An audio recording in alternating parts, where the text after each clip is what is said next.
Buenas tardes. Es la doctora Paulina Carreño, el doctor Juan Manuel Gómez, el doctor Rodrigo Vázquez y su servidora, la doctora Miriam Torres, somos el equipo 6 y el día de hoy les vamos a hablar acerca de las comorbilidades en el sistema nervioso central. Nuestro coordinador, el doctor José Antonio Mata, y nuestro facilitador, la doctora Violeta Figueroa. Como médico tratante de VIH, pues todos hemos tenido pacientes, pues como podemos ver en la figura, que no se sienten que tengan la enfermedad, que rechazan tener esta enfermedad, pacientes que, bueno, pues sí, ya saben que la tienen, pero no importa, siguen con el mismo estilo de vida y no están dispuestos a cambiarlo, pacientes que se sienten solos o se sienten deprimidos, pacientes que tenemos también con falta de apoyo social, pacientes que están dispuestos a hacerle la vida pesada a todas las personas que intentan ayudarlo. Todas estas son patologías que veremos en estos módulos. Veremos los trastornos psiquiátricos en el sistema nervioso central del paciente con VIH y por desgracia todos culminan en lo mismo.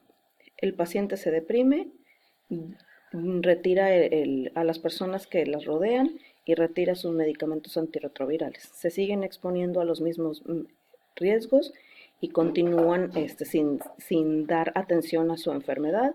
Por la misma depresión evitan salir, caen en una depresión todavía más severa y abandonan sus antirretrovirales y pues sabemos en lo que acaba esto, mayor resistencia a los mismos. Vamos a hablar un poco acerca de los aspectos neuropsiquiátricos en el VIH. Bueno, estos pueden ser por efectos directos del virus, sobre todo cuando se ve involucrado el sistema nervioso central, tales como la toxoplasmosis cerebral, la coccidioidomicosis cerebral, o algún linfoma asociado a VIH.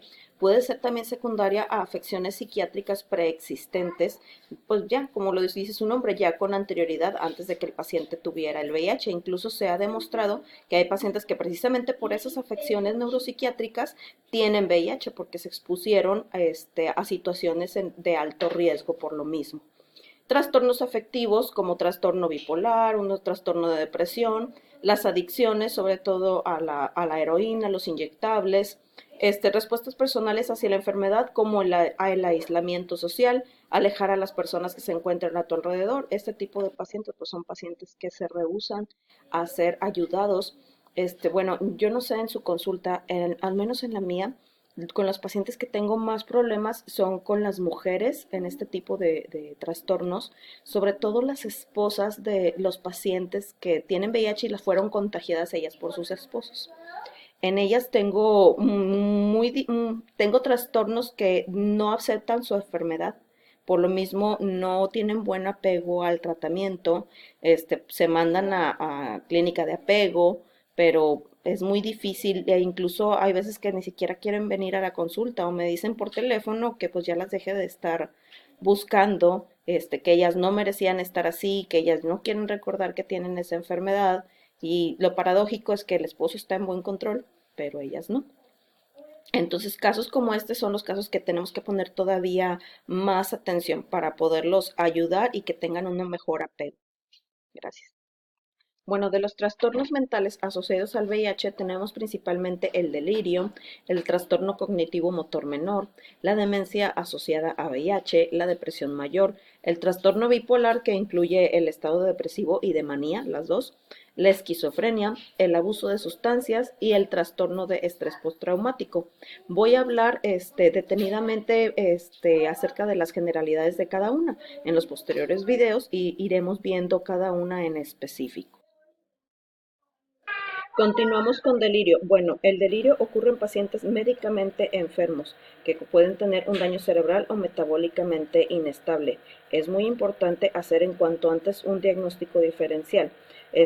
Característica principal es falta de atención, pensamiento desorganizado, confusión, fluctuaciones en el nivel de conciencia, conlleva una alta mortalidad y morbilidad.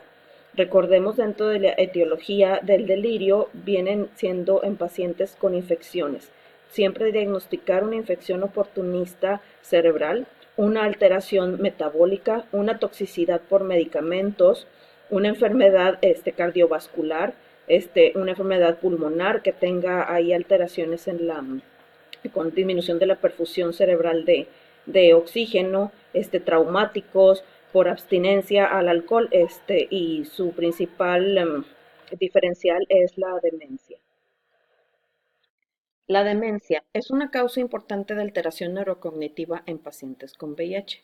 Normalmente ocurre en pacientes nadir con recuentos de CD4 menor de 200, incluso menores de 50, que son diagnosticados principalmente por haber debutado con una infección oportunista cerebral, baja o recuento CD4, altos niveles de carga viral, estrato socioeconómico bajo, y por desgracia, otra de tantas alteraciones en la que la mujer es un poco más susceptible.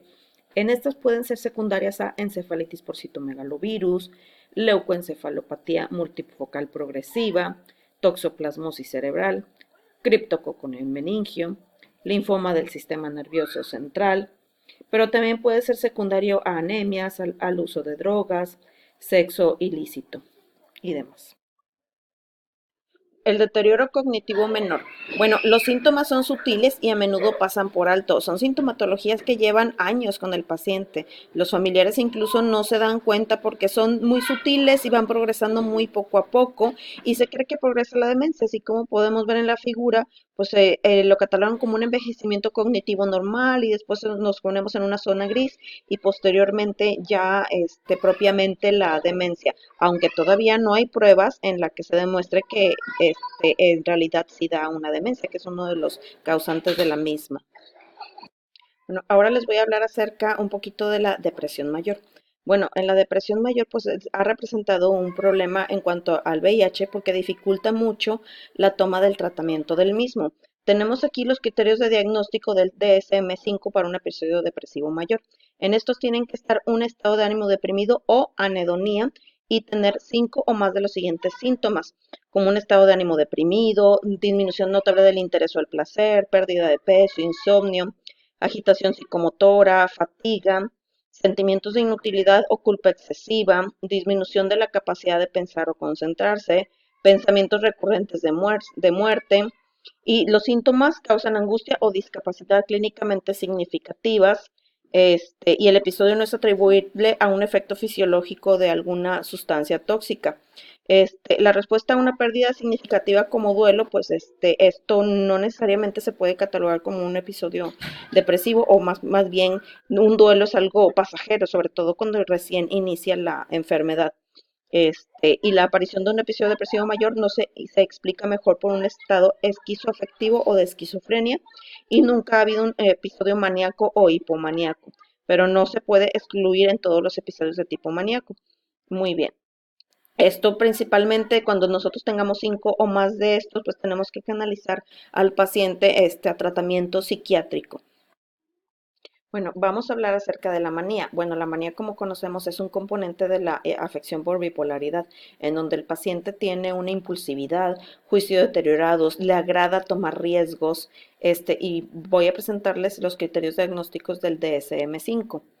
Bueno, dentro de los criterios del DSM-5 principalmente podemos ver que es una autoestima o grandiosidad infladas, disminución de la necesidad de dormir, más hablador de lo habitual, una presión para seguir hablando, tienen vuelo de ideas, experiencias subjetivas en los pensamientos que están corriendo, se distraen fácilmente, este, bueno, tienen aumento de la actividad dirigida a una meta, participación excesiva de actividades con alto potencial de consecuencias dolorosas, incluso muchos de ellos, pues como les dije anteriormente, puede que el VIH lo hayan obtenido de esta manera. Vamos a hablar acerca de la esquizofrenia. Bueno, es una de las alteraciones mentales graves, crónicas, que cursa con una baja funcionalidad para el paciente. Se caracteriza principalmente por delirios, alucinaciones, un discurso desorganizado de ideas, comportamientos graves desorganizados o catatónicos y síntomas negativos. Tener cuidado. Hay pacientes que pueden presentar alucinaciones y por lo mismo pueden comportarse de forma agresiva, atentar contra su vida o demás. Entonces, sí es una enfermedad grave para la función del paciente y requiere tratamiento psiquiátrico en cuanto antes. Abuso de sustancias. Bueno, esta entidad pues es muy frecuente en la consulta, en donde en realidad inyectables son pocos los pacientes que los utilizan, al menos en mi consulta, pero en la mayoría sí tenemos abuso de sustancias en cuanto al alcohol, en cuanto al tabaco, en cuanto a la cocaína, y sí, acarrean un problema de salud, ya que a la larga pues va a causar alteraciones psiquiátricas, alteraciones conductuales, emocionales, y en cuanto a los inyectables, pues mayores probabilidades de tener hepatitis B, hepatitis C. Vamos a hablar un poco acerca del trastorno de estrés postraumático. Bueno, en este ocasión exacerba los comportamientos de riesgo del VIH, empeora los resultados de salud y a menudo coexiste con abuso de cocaína y con abuso de opioides. Bueno, acá al menos en el norte, ha pasado frecuentemente en pacientes que son secuestrados, han sido secuestrados en mujeres que han tenido historia de abuso sexual, que han sido abusadas por sus esposos. En ellas pues necesitan un tratamiento aparte de psicológico, aparte conductual, para cambiar las conductas de riesgo que conllevan a esta enfermedad principalmente. Bueno, por nuestra parte, el equipo 6 nos despedimos, nos vemos el día de mañana, con otro de los videos. Muchísimas gracias.